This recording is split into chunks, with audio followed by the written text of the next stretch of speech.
साचे दरबार की जय। बोले शंकर भगवान की जय। उमापति महादेव की जय। बिन पिए नशा हो जाता है जब सूरत देखूं भोले की। बिन पिए नशा हो जाता है जब सूरत देखूं भोले की। बिन पिए नशा हो जाता है जब सूरत देखूं उसके शीश पे चंदा विराज रहा। उसके शीश पे चंदा हो चंदा में दिल को जाता है जब सूरत देखूं भोले की। चंदा में दिल को जाता है जब सूरत बिन पिए नशा हो जाता है जब सूरत उसके गले में नाग विराज रहा। उसके गले में नाग विराज रहा। नागों में दिल को जाता है जब सूरत देखूं भोले की। नागों में दिल को जाता है जब सूरत भोले की। बिन पिए नशा हो जाता है जब सूरत देखूं भोले की। उसके हाथ में डमरू विराज रहा। उसके हाथ में डमरू विराज रहा। डमरू में दिल को जाता है जब सूरत देखूं भोले की। डमरू में दिल को जाता है जब सूरत देखूं भोले की। बिन पिए नशा हो जाता है जब उसके संग में गौरा विराज रही। उसके संग में गौरा विराज रही। वो जोड़ी में दिल को जाता है जब सूरत देखूं भोले की। जोड़ी में दिल को जाता है जब सूरत तो बिन पिए नशा हो जाता है जब सूरत देखूं भोले की। बिन पिए नशा हो जाता है जब सूरत उसके पैरों में घुंघरू विराज रहे। उसके पैरों में घुंघरू विराज रहे। घुंघरू में दिल को जाता है जब सूरत देखूं भोले की। घुंघरू में दिल को जाता है जब सूरत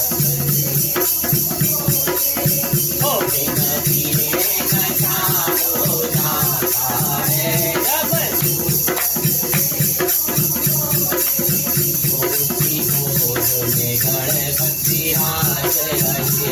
उसकी गोद में गणपति राज रहे। गणपत पे दिल को जाता है जब सूरत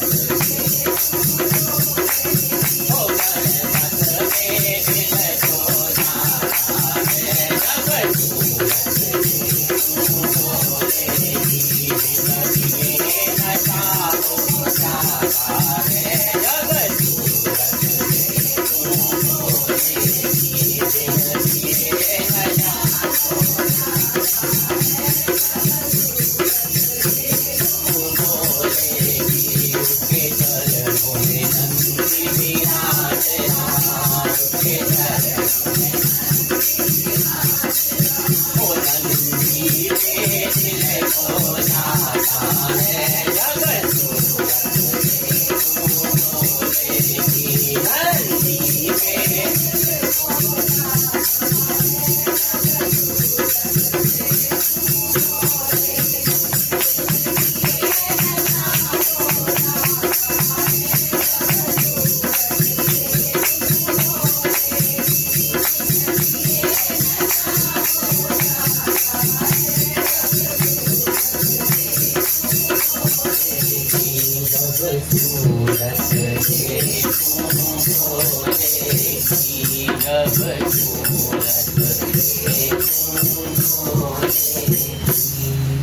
बोल गणपति गणेश भगवान की जय।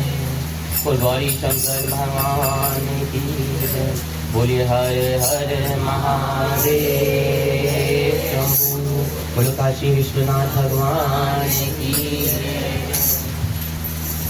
देखिए आज ना प्रभु ने एन बरसात कथा से शुरू किया और ये वही होता है कि कौन कथा में आएगा, ये आपकी परीक्षा शुरू है। यहाँ पर तब तक कि किसको कथा में आने का वाकई रस आ रहा है। हमने इसलिए 15 मिनट सबका इंतजार भी करा कि चलिए आज देख लेते हैं कि कौन इसमें रव में निकल जाता है। वो शंकर भगवान की जय। वही बचपन में आप लोगों ने कहानी सुनी होगी ना कि भगवान शिव जी का मंदिर था एक गांव में, गांव से थोड़ा बाहर से, और 2 भगत रहते थे। एक दादा थे, दोनों रोज मंदिर जाते थे। एक जाता था भगवान को बेल पत्र पुष्प फूल फल जल दूध ला के आता था, और एक जाता था उसको पत्थर जूता मार के आता था। पत्थर नहीं जूता मार। बड़े साल हो गए तो भगवान ने एक दिन परीक्षा दी, बहुत बड़े आंधी तूफान कर दिया, बड़ा आए तो तूफान। दोनों घर से निकले।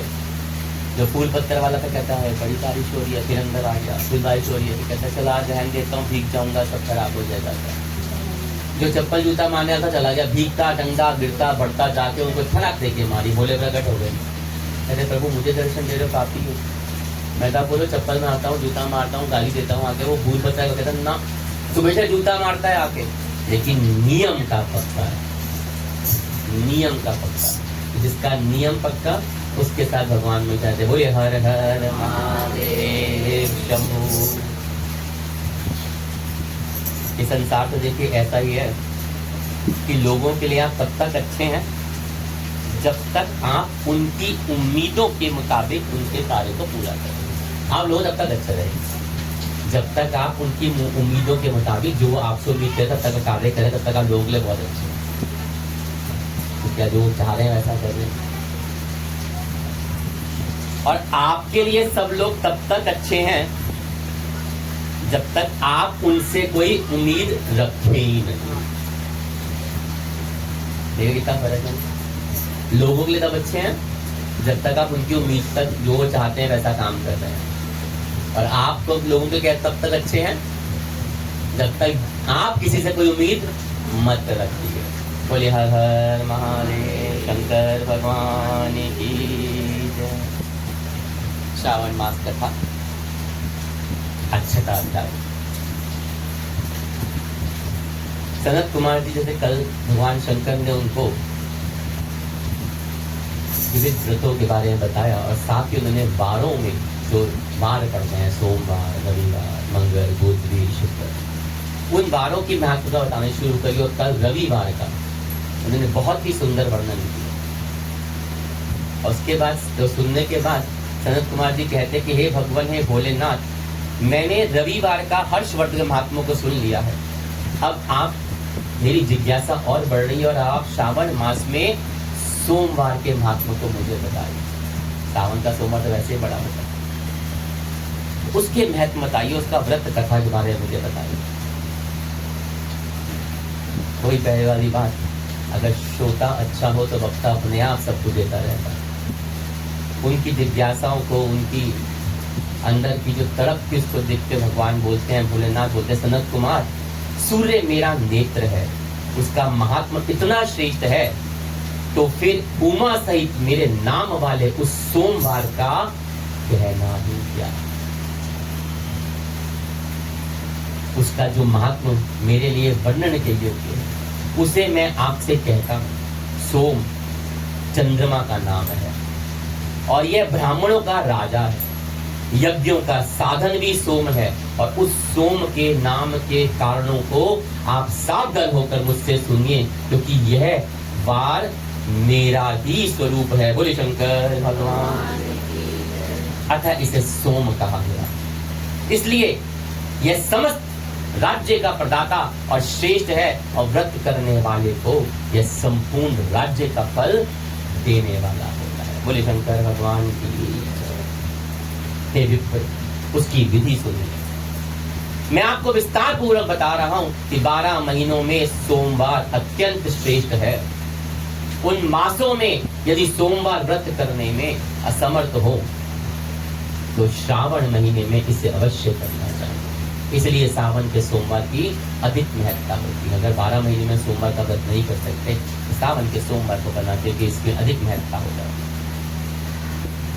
इस मास में इस व्रत को करके मनुष्य वर्ष भर के लिए व्रत का फल प्राप्त कर लेता है। और श्रावण के शुक्ल पक्ष के प्रथम सोमवार को यह संकल्प करें कि मैं विधिवत इस व्रत को करूंगा या करूंगी। शिव जी, हे भोलेनाथ, मुझ पर प्रसन्न होइए। इस प्रकार चारों सोमवार के दिन, और यदि 5 हो जाए तो उसे भी प्रातः काल यही संकल्प करें और रात्रि में शिव का पूजन करें। 16 उपचारों से सायकाल में भी शिव जी का पूजन करें और एकाग्रचित होकर इस दिव्य कथा का श्रवण करिए। बोलो शंकर भगवान की जय। हे सनत कुमार, इस सोमवार की कही जाने वाली विधि तो अब मैं आपको विस्तार पूर्वक बताता हूँ, ध्यान से सुनिएगा।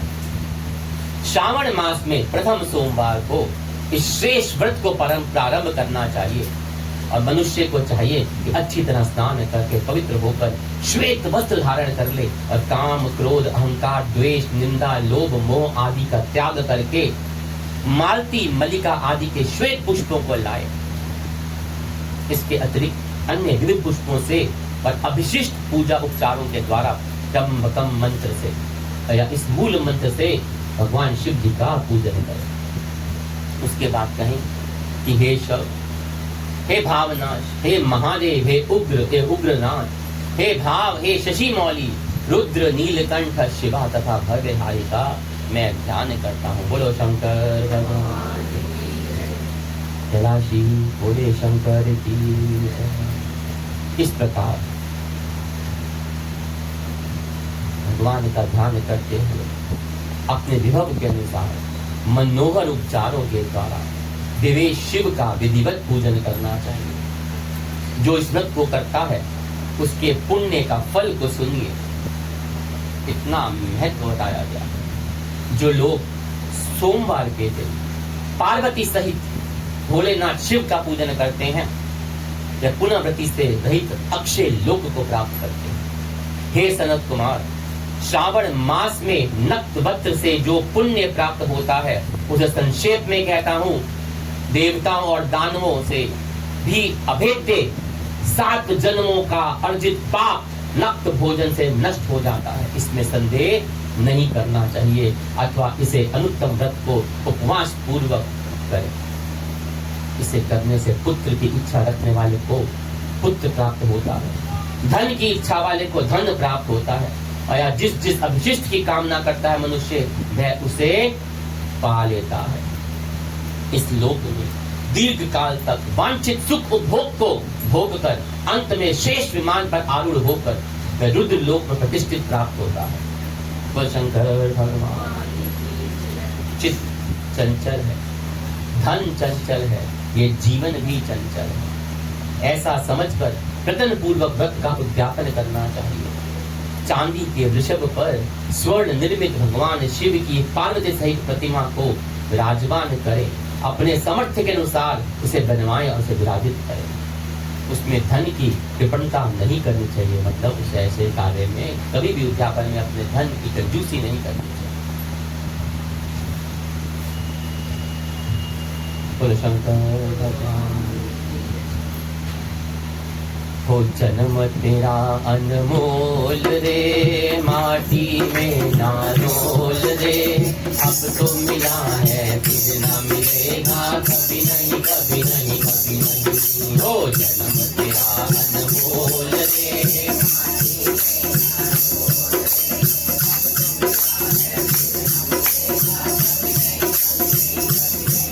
हाँ जन्म तेरा अनमोल रे, माटी में ना रोल रे, अब तो मिला है फिर ना मिलेगा, कभी नहीं कभी नहीं कभी नहीं। जन्म तेरा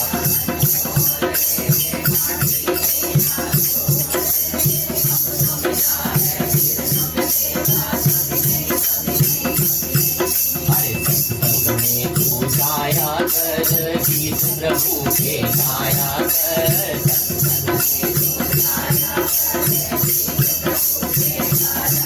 तो शाम करे बैठ के बंदे ध्यान प्रभु का लगाया कर शाम सवेरे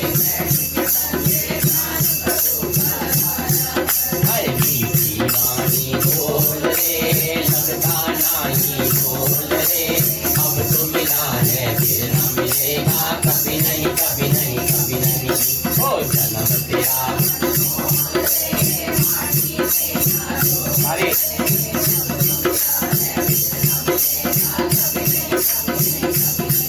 ओ जन्म तेरा अनमोल रे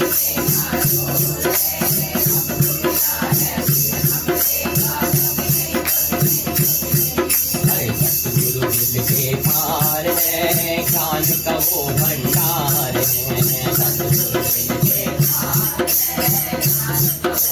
अरे जो कोई इनकी शरण में आवे करते भव से पार है जो कोई इनकी शरण में आवे गुरु के पार है ज्ञान का वो भंडार है जो कोई इनकी शरण में आवे करते भव से पार है सत्संग ये अनमोल रे माटी में ना रोल रे अब तो मिला है फिर न मिलेगा कभी नहीं कभी नहीं कभी नहीं हो जन्म तेरा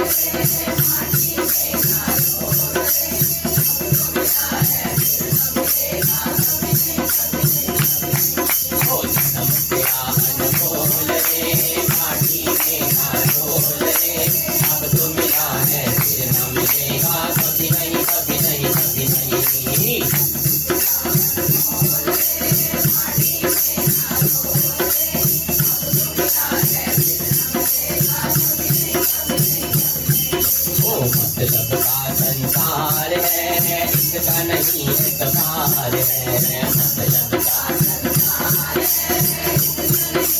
हर कमल कमल के कदम रखो ये फूल नहीं अंगार है कदम कदम के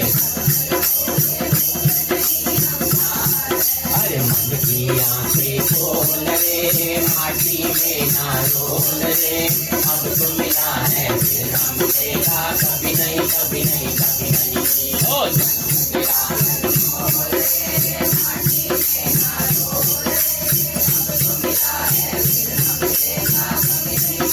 हाँ जन्म तेरा अनमोल रे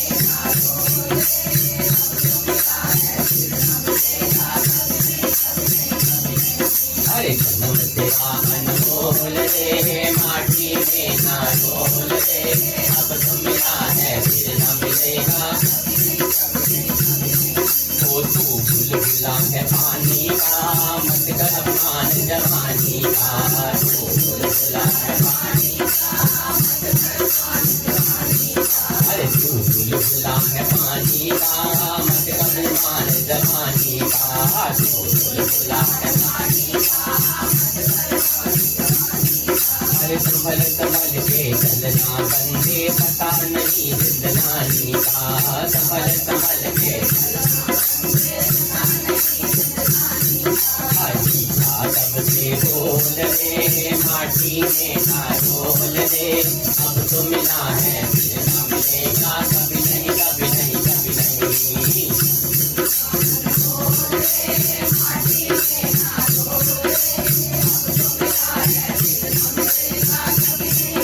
ओ जन्म तेरा अनमोल रे माटी में ना रोल रे अब तो मिला है फिर न मिलेगा कभी नहीं कभी नहीं कभी नहीं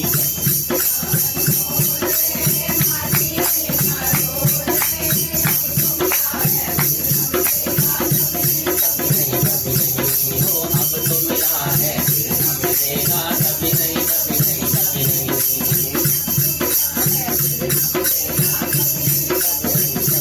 वो शंकर भगवान की जय बोले शंकर भगवान की जय। अब बारिश आज पड़ रही है ना प्रभु की याद तो एक बारिश से मुझे कथा याद आई।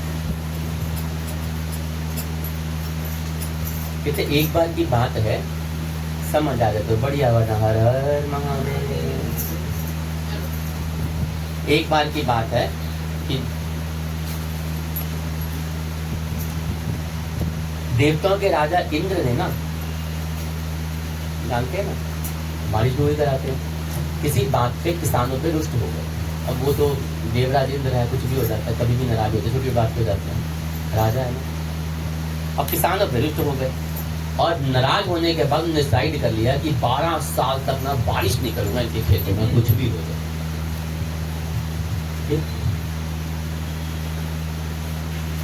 अब ये बात ना किसानों, अब देखिए कहाँ से लेके जाए, किसानों से कह दिया कि ऐसा है, मैं 12 साल तक तो अब 12 साल तक कोई फसल उत्पन्न नहीं, बरसात की फसल कहाँ से होती, ठीक है, तब थोड़ी वैसे नदियाँ और बरसात के लोग बीते। सारे किसान जो है बड़ी चिंता में पड़े, अरे प्रभु इंद्र देवता बरसात नहीं करेंगे तो कैसे होगा। अब इंद्र देवता के पास चले गए, उन्हें बड़ी वो करी, मिन्नतें करी, अर्चन करा, पूजा किया, मनाया। अब मनाया, जब मनाया तो उन्होंने कहा ठीक है, ऐसा है, जब भोले शंकर अपना डमरू बजा देंगे तो बरसात हो जाएगी। बढ़िया काम हो गया। अब बोला तो बोला ही। अब उधर से, अब वो भी इंद्र थे, अब मन में ईर्ष्या तो पैदा होती है इंद्र देवता के, तो सुनते तो है नहीं, किसी के ऊपर दिखा है, बहुत लोग होते ऊपर से नीचे बन जाते हैं, अंदर वो पाल के रखते हैं।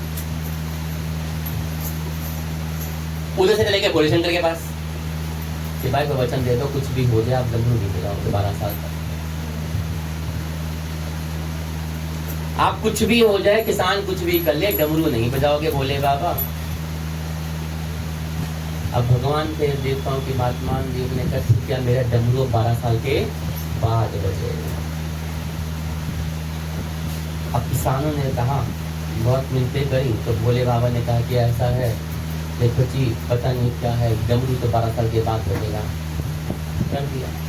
किसान ना निराश हो गए, हो कि अपने, उन्होंने कहा कि अब जब डमरू ही नहीं बजेगा, बारिश नहीं होगी, तो खेती भी क्या करे, क्या मेहनत करे, क्या करे। उन्होंने खेती ना करने का निर्णय लेके बैठ गए चुपचाप। अब उन लोगों में से एक किसान था, यहाँ पे कथा शुरू, समझ लेगा। अब वो रोज जाता, खेत में जाता, अपने उस तरह हल चलाता, बीज बोता, बैल चलाता, वैसे ही कर रहा था।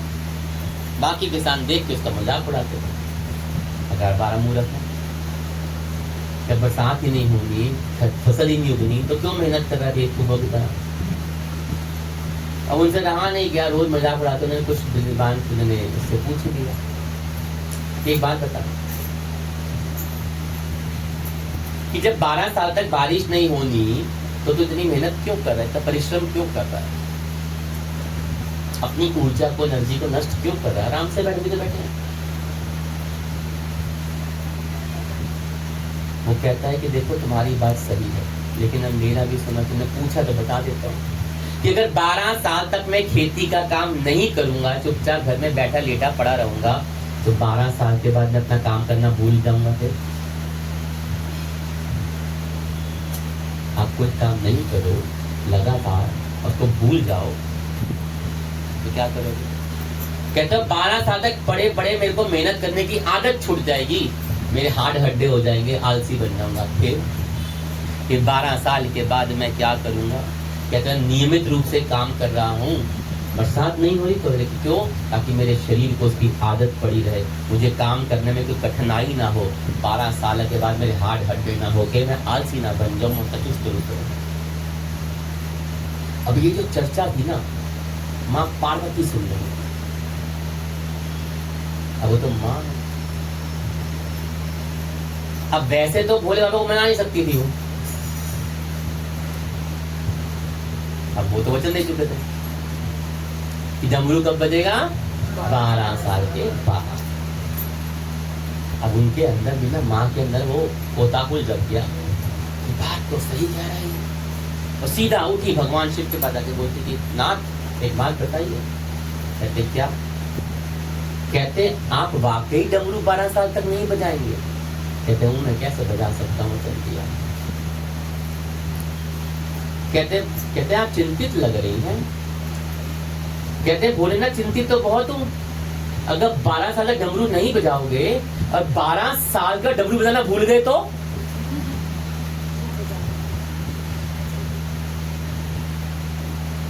और 12 साल के बाद डमरू नहीं बजा तो? कहते मतलब, कहते जो काम आप 12 साल तक करोगे ही नहीं, वो ना बजा, भूल गए बजाना तो क्या करोगे? भोले बाबा ने खड़ा हुआ, माथे पे चिंता की हो गई, उन्होंने बट डमरू की तरफ देखा और डमरू उठाया कि देख लो भूल तो ना गया। डम डम डम डम डम डम डम डम डम डम, और जैसे ही डमरू बजा वहां बारिश हो गई। बोले हर हर। तो जो लोग हाथ हड्डे तोड़ के बैठे हुए थे ना, वो आसमान देखते रहे, जो मेहनत कर रहा था उसके खेतों में फसल लहलहा उठी। मैंने कहा था ना बारिश हो जाएगी, बारिश हो गई। और डमरू 12 साल के बाद बजा या 12 महीने का बजा, बज गया। इसलिए कभी भी ना, समझ आई कुछ बात, अपने अंदर नकारात्मक सोच को कभी नहीं लाना चाहिए। अपने अंदर नेगेटिव थॉट्स को कभी नहीं लाना चाहिए। ये काम नहीं होगा, ये नहीं हुआ, मैं क्या करूंगा, मेरा क्या होगा। आप अपना प्रयास करते रहिए, ना जाने कब भोले बाबा का डमरू बज जाए। और ढोले का डमरू उसी को फल देता है जो अपनी मेहनत परिश्रम लगातार कर रखा है, जो अपने कार्य में अपनी रुचि लगातार दिखाता रहता है, वही भोले का डमरू बजता है। क्योंकि जितना हम अपने अंदर नकारात्मक सोच लाते, चाहे वो कार्य हो, चाहे वो घर हो, चाहे ये हो, ये काम तो होना ही नहीं। अरे आप प्रभु हैं, आप भगवान हैं, ईश्वर है, आपको क्या पता होना है कि नहीं होना। क्या पता उसका डमरू कब बज जाए, क्या पता उसकी मेहर कब हो जाए, क्या पता कोई रास्ता वो दिखा के रखे। दूसरों पे उम्मीद लगाते बैठ जाते हैं हम लोग। इसलिए नकारात्मक सोच को हटा के अपने कार्य को, परिश्रम को करते रहना चाहिए, क्योंकि पता नहीं होता कब डम डमा डम डम डम डम डम बजना शुरू हो जाए और कब आपके खेत फसल से लहलहा उठे। क्योंकि जो बैठा रहेगा ना, उसे कभी कुछ नहीं मिलेगा। आपने खीर पकानी हो तो रसोई में बैठ के सोचते रहे कमरे में, हाँ खीर खानी है, पक जाएगी, पक जाएगी ना। उठोगे, परिश्रम करोगे, पतीला निकालोगे, चावल नापोगे, धोगे, दूध में पकाओगे, खांड मिश्री मेवा डालोगे, तब खीर बन के जब फिर खाओगे। बैठे बैठे तो कुछ नहीं, और हाथ हड्डे और टूट जाएंगे, ऐसे ऐसे हो जाओगे, बैठे चलने लायक नहीं जाओगे। बोलो शंकर भगवान की। इसलिए ना हमेशा अपने आप को प्रभु के रंग में रंगे रहना चाहिए। हमेशा अपने आप को उसके विश्वास पे चलाना चाहिए, क्योंकि उसका विश्वास एक परम है जो आपको, आपके अंदर एक ऊर्जा, एक स्फूर्ति, एक एनर्जी, सकारात्मकता को भर देता है। एक कथा सुनाई थी ना, बारिश हो रही थी, जूता मारता था, फल दे के आता था। बरसात हो गई, फूल वाला रुक गया, फल वाला, जूते वाला पहुंच गया। बोले आप प्रकट हो गए। कहते देख आया तो नियम से ना, वो चाहे जूता ही लाया, आया तो ना। आज तो जब कथा बरसात हुई, तुमने कहा आज देखेंगे कौन कौन समय पर पहुंच जाता है, कौन कौन है, वही उसकी परीक्षा है कि कौन कौन सा भीगता हुआ आए, क्योंकि वही आएगा जिसको कथा में रस आनंद होगा। आज कथा में वही पहुंचेगा जिस कथा में रस आनंद होगा।